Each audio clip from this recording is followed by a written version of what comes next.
Well, I'm excited to have found a creek and to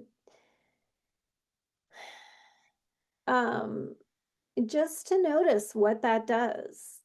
As I was starting to wind down and think maybe there's really not a good place that's accessible. I mean, of course, there's places somewhere around here, but maybe if I can't find it accessible, if it's not legal to go into it, if there's no place that feels safe or private enough, I was really starting to be like, maybe this isn't right. What is going on here? And the effect of my body was just getting really sluggish in ways that were very perceivable to me on the inside, and that my joints felt stiff. I was starting to feel like having trouble. And I'm like, okay, is this age? Is this just what happens? Or is there something I can do about this? I don't know. I was looking kind of slouchy. And that was something other people could perceive. And I just was like, okay, well, I mean, what part of this is just what happens? And what part of this is something that I can listen to and respond to? And what do I need to do here? And finally, like I found a spot and it took me 3 days. I went to it the first day and I wasn't quite sure. There were other people there and I wasn't quite sure where to go. And still, we're talking about like most of the creek is like this deep, but I sat in it. I didn't get all the way in, but I sat in the creek. And even that, like the instant my spine goes into the water, it's like quenching something. Mm. Like all of the pent up energy that doesn't know where to go or what to do, that becomes fog, just, oh, I just threw my pen. Just, just So I disappear. just wanted, I'm sorry, Mindy. I just want to say for our listeners that Mindy this past year has moved from a house overlooking the Columbia River in Southwest Washington to Boulder, Colorado. And Mindy, you've been there for several months and it's been very dry. Dry, dry, like really dry. And so I was having this sort of feeling pulled back to my old home. So my house hasn't sold. I've been like, okay, well, maybe it hasn't sold because something needs to happen here. Maybe I'm not supposed to let this go. I'm just trying to get a sense of what's going on in me. How does it relate to the world that's happening in front of me, both in ways that I can control and in ways that feel beyond control. Um, and where is that line? And how do I interrelate to it? So anyway, sticking my ass in some cold water really helps. First of all, there's no words, which is really nice. Just it's too cold to think. And that puts me in a meditative state and a connection to water and nature that is just vital for me. In an instant, some of the things, like my shoulder was stiff. I couldn't move my knees. I was starting to be like, okay, well, I mean, at some point this happens, but does it really? Gone, just gone for me. They just disappears. And the benefit continues when I get out of the water. And so over the course of several days, I sussed it out to a place where I felt safe, to a place where I could kind of find the pool and figure out how to get to it and make sure that there was a good way to get in and out. I always try to think about, okay, if I'm freezing cold and my legs are numb, can I still get out of the water? Because I don't want to create situations that are dangerous for myself. I like being alone. I don't want it to turn into a death-defying situation in any way that I can help. And but it does make a huge difference. The minute that I got into that water, I felt connected to this place in a way that I hadn't quite been able to touch. I looked around and there were hills and trees, and I was in conversation. And the water itself, for me, the moving water, is a sacred opportunity for connection for me. And what it does physiologically, just to be that cold, sort of just removes a lot of static. Um, and suddenly it made it easier for me to conceive of living here. Like, so I do live here right now, but I still own a house and I still haven't made all of the moves to be here permanently. I have considered this move as permanent as you can think of anything, and yet everything I own is still in the beloved place that I left. And I started thinking about the beloved place that I left as maybe a place that I wasn't supposed to leave until I hit the water. And now I'm interested in this new relationship and what it has to say and I've seen mule deer, and this morning I saw a fox, and I got some poison oak or something. I don't even know what, because in my location I know where the poison oak is, and I know exactly what not to go or what not to touch. And here I just kind of blindly la la la along, and now my knees are itchy, but that's okay. And it feels really good. And it also might help me focalize a house search where I've been looking in the suburbs, thinking about logistics. And all of a sudden I'm like, maybe my logistics are, how can I live close to the creek? Um, Hmm. so that's where I've been. And it feels really good because my connection to nature, of course, is everywhere. And there's plants and coyotes and birds and all kinds of things that I've been, but this is where my true connect, this is where I feel plugged in. And can you actually do your cold plunges? Did you find a pool deep enough to do that? I did. I found a pool deep enough. I found out how to get to it. It took me 3 days to kind of figure out where I felt safe. Um, but now I'm going fully under, and oh my gosh, it makes a huge difference. Whatever those little ailments I was feeling, they're like they have dissipated I into the mean, water.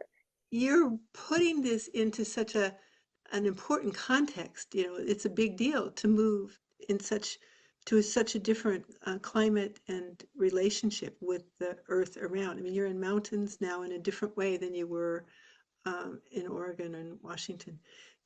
But I had well, what was for me similar in terms of living in lake country in Wisconsin. And when my kids would get crabby, when our relationship was getting dry, as it were, it's not just the physical side, but when our I understand relationship was that. getting dry Yeah. and tight and tense, in the summer, I would say, great, let's go to the lake. Everyone pile in the car, we're going to the lake. In the winter, I would stick them in the bathtub, and Yep. all of us would be happier when we were Hmm. in the bathtub.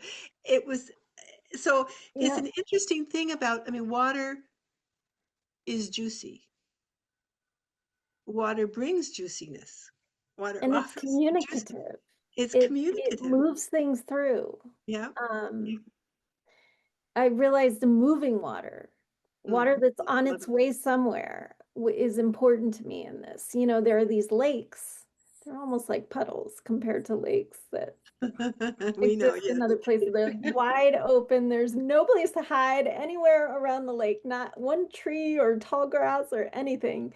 And like the highways over there. And it's illegal to go in them. So like I'd be like, well, there's water here, but this is moving water, and I realize how important that is. Water that's on its way somewhere, and that is coming from somewhere. For me, that's part of the process. And I agree, like the place where I would cold plunge is for the past 20 years, the place where I took my kids almost every day of the summer. Like every single day I'd stick their feet in the mud, and we'd make these little mud balls and throw them into the thing or whatever we were doing. And so this is good. It's wonderful. Well, I'm glad for you, and it's nice to hear of other experiences because it just helps frame this partnership with water. What the relationship with water And nature Opens at up. And large. well, nature, I'm not always in areas where I've had that kind of wildness accessible, and do recognize the difference between a shower and a bath. I could go into a shower and have it just moving water, and that would help me step into flow myself, and actually is a great way for me to, um, when I've needed in times of trouble, when I need some clarity and some connection with my sense of subtle and direction. If not, if nothing else is there, I take a shower. Yeah. So, you know, ideally it's more in nature. Ideally, I mean, what you've had has just been beautiful. But I just want to say that and I really appreciate how you've searched it out and found a new expression, a new buddy, a new, more Yeah. than a buddy, but a new relationship there that opens that up for, I really, I think that's important, following through and saying, I really do need this. This is important to recreate. Yeah, and just figuring out the parts of me that, okay, it's okay to let that go, and figuring out the parts that are non-negotiable and that are points to work around, to build a life around. And it's becoming that I think a point for me, as odd, as difficult to determine how to monetize or make a living out of something like this, as commuting and things, logistics, Yeah. it's like, okay, this is important. This sense of beauty, this sense of wildness. I have a bathtub too, but and I take showers too to just calm down, but the cold plunge does not feel like it ever takes place in a bathtub. Like it just, No, no, it's no, like, no. and so I'm just starting to negotiate, okay, what does that mean? And as far as letting go of the house that I built myself, I'd let go of all the trimmings. Like in my imagination, the house didn't even have to be there anymore, but holding on to a point on the earth where I was that close to the river began to feel like the most important thing. And until I found another little place of moving water, and now it's like, oh, there's something else here that maybe I'm interested in seeing my way through. Yeah. So that is the I'm glad. I'm non-word just, version of yeah, I'm glad to hear it. You know, it's fascinating because I know both of you get in cold water. I've watched Freya, plunging into a creek. I mean, plunging, not just dipping, like 20-foot plunge into a really cold mountain creek and Lake Michigan. Freya, you live on Lake Michigan, and Well, that was one of my non-negotiables when we're looking for another house. Where's the water? I yeah, need to be on the edge of water. I spent too much of my life on an ocean. It's like I realized in coming to the Midwest, I had to have some expanse um, around yeah. me. It is becoming very real for me is that there are some non-negotiables here that maybe I wasn't as aware of before that are like, well, not terribly convenient, don't always make sense, but it's like, okay, this is where I create my story. Yes, it's so valuable to know what weaves us to be what we want to be. I mean, all these elements, what it weaves us. I have to have a garden wherever, however small it is. I have to be able to go somewhere and stick my hands in the soil. Yeah, And each place I've lived, the soil has been very different. And it's been sort of yeah. puzzling, but it's been part of establishing a relationship with the soil that's let me be in that place. And I understand that on a deeper level than I did last week. You saw me at my driest Monday morning. I got up and was like, come hell or high water, like I'm gonna go find something. And yeah, it's just rearranged a lot for the better. standing up for those things that help us be juicy is really it's an interesting way of saying, this is who I am. This, I Yeah, want to be able to be juicy. I don't have to dry out. yeah, And and this is becoming like the focal mm, point for me. I mean, there are several, of course, Mabel, but sure, the light is that Mabel's doing well. great. Mabel's doing well enough for me to even say I'm going to take the afternoon and go find some water, and I can be out of cell phone range for 10 minutes or whatever it is.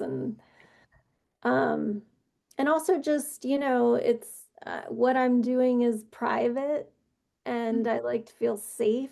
And so even just being close enough to not show up every day at the same time and being close enough to kind of watch what goes on around this area. Like these are things that are important to me to be able to do what I do. Um, and the I see. big puzzle is how do I do what I do and make it make any sense? Well, that's where the imaginal comes in. Yeah, well, now I have to Is imagine a way that actually, this works. well, that's why, I was thinking we spoke in one of our previous conversations about manifestation and flow. I mean, I think for me, flow is really something that I have to work with, always remind myself that life isn't static. And I'm getting better at it, but I just like the sense of, even the story. Freya and I had a conversation. Our story is never a story. Oh, Mm, no. It was a story in that moment. Well, and it's a choice. And some of them, it's like, gosh, this is a tough story to choose. Am I choosing this story? But this is one that just feels, you know, again, practicality wise, it has some questions, but inner, it's like, this is the story I choose. That I do this, that it's important, that there are certain parameters that can't be compromised, and that I work off of that to build a life, impractical as they may be. So we'll see where that takes us. I'm not sure being juicy is impractical. So It's not. I just want to say that as we end, to say, does it have to be seen as impractical to That's the great allow mystery for ourselves me. to be juicy? That's the mystery for me right now, because there are some absolute truths here for me of like, this is important. This is where I come alive. I can't do anything if I'm not alive enough to do it. Right. Um, and yet then it's like, okay, so now what? But Well, we're you like, will we're discover. Well, less than a week in. Or we're just at a week. It was last week, last Monday that I found it. And I've already been there. This is 5 times. And the other 3 days, I was thinking about it. well, I'm just glad you're juicy versus kind of shriveled up, a Yeah, I grape was rather than feeling a the dryness raisin. for sure. Just like, oh dear, is this how I just turn to dust and blow away? Hmm. Or even do I return to where I've been, even though, I've made some decisions about not doing that? So we'll see. Well, I think A topic again, for it's later, but being juicy and using our imagine, drawing in our resources, all of our resources, our imaginal resources, our physical resources, our choice resources of choice. Um, to give ourselves permission to be juicy as a bottom line, we need that. Is one of the reasons I go to nature because Totally. it is juicy. It allows itself to be juicy, and I think, okay, I have trouble giving myself permission there in other places, or you think you're not supposed to. And one of the reasons I go, and one of the reasons I love flowers so much, because it's so abundant, and that's my definition of juicy at the moment. Yeah, And it's so full. So it is one of the my gifts of friendship that I receive from nature and try and offer back. in terms of being loving or being caring. That's the way I can be juicy back, is Yep. being abundant with my appreciation. It's like, oh, look at how beautiful you are. Or look what you know, thank you. It's so, um, anyway, there we go. Juicy. My joy in getting in the river, I expanded it out of like a huge, overwhelming wave of gratitude that I instantly felt back. That my presence in the river was offering something to the environment, and that they were as happy to have me there as I was to be there. And that Yep. was a lot of happiness because I was really glad to be there. I couldn't feel my feet, but I didn't want to get out. That's beautiful. I That's think that's a great place to Yeah. wrap things up. I couldn't feel my feet, but I didn't want to get out. And I think that's just perfect. Again, it's really good to chat with you. I'm going to think about Juicy a little bit more. Fruit, great. fruit, fruit of the earth. Yeah. Right. Right. Instead of raisins. Okay. I got it. All right. Bye. We'll talk Bye. again. Okay, bye-bye. Yep.